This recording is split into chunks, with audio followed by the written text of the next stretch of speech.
God said to Abram, "Do not be afraid, Abram. I am your shield, your very great reward." That single sentence marks the beginning of a deeply personal conversation between God and Abraham. Let's slow down and step right into the scene, as if we were standing there, hearing their voices and feeling their emotions. Picture this moment. God is eager, even joyful, to reveal his plans for Abraham's future. He starts with words of comfort. Do not be afraid. He promises to be Abraham's shield and even declares that he himself is Abraham's great reward. But Abraham's heart isn't fully there. His mind is weighed down by something else. And soon we see why. Abraham replies, "Sovereign Lord, what can you give me since I remain childless? And the one who will inherit my estate is Eliezer of Damascus.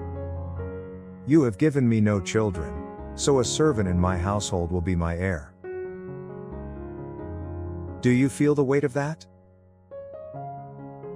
When God speaks of reward, Abraham immediately thinks of the one thing missing in his life, a son. This was the heaviest burden he carried, and he couldn't let it go. To him, even the greatest wealth felt empty without an heir. And his words make that clear. Even as God is promising blessing, Abraham blurts out his sorrow. He voices it openly, even with a hint of blame. "You have given me no children." But watch how God responds.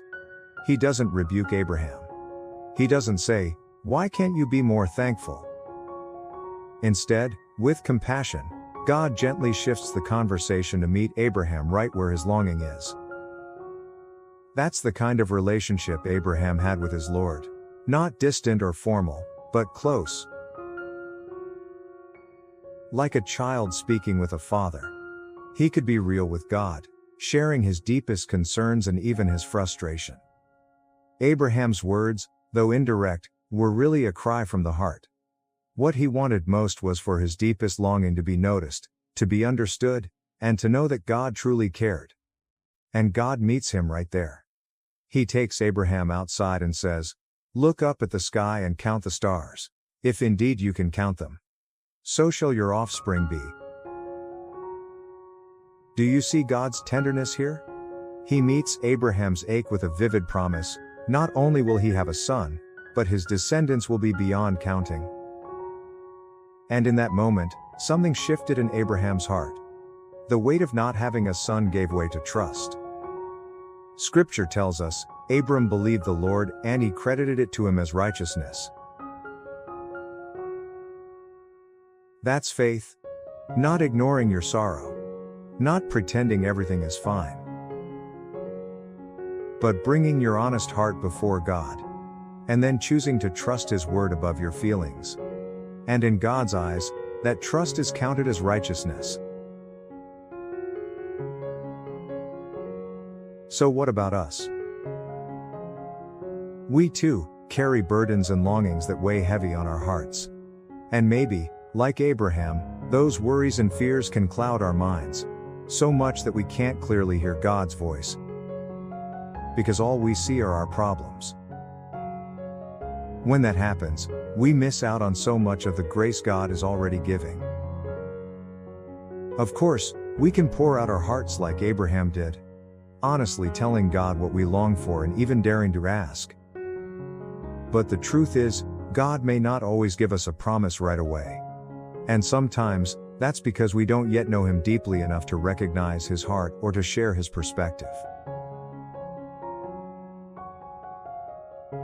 That's why the first step is to build a real relationship with God. And the key to that is learning to listen carefully to His voice and obey what He says.